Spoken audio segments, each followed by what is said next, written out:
Ils sont environ 200 à être venus participer à cette course avec slogan « Non à la drogue, non au tabac, oui au sport ».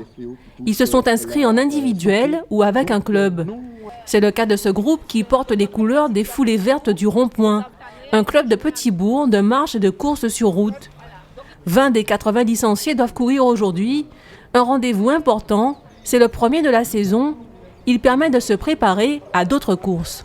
C'est une course comme toutes les autres et donc nous sommes très contents et très agréablement satisfaits de pouvoir courir cette course.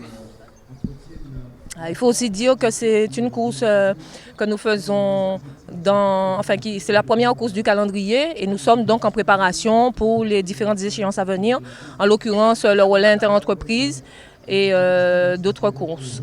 Voilà. Aujourd'hui, ça paraît pas trop difficile. C'est vrai quand même que nous avons une bonne préparation. Nous entraînons 3-4 fois par semaine, donc je pense qu'aujourd'hui, ça ira mieux. Parmi les participants, on trouve même des vacanciers.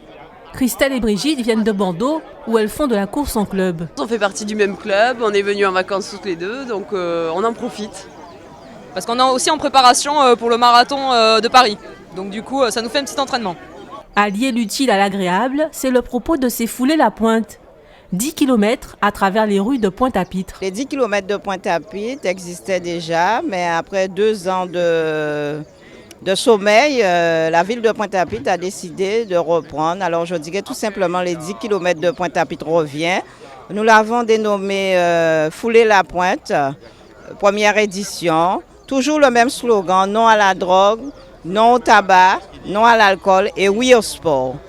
L'esprit de cette course, c'est de rassembler le sportif du dimanche aux sportifs qui font de la compétition. C'est pour ça que Pointe-à-Pitre a eu l'idée, une très bonne idée, de rassembler les marcheurs qui sont partis à 6h30 et les coureurs vont partir tout à l'heure. Peu après 7h20, le départ est donné devant le complexe sportif de la plaine de jeux de Grand Camp, Michel Benjamin. Une course pour contribuer aussi à la lutte contre le diabète. Sur les 10 € de frais de participation, 2 € seront reversés à l'association GEPDG.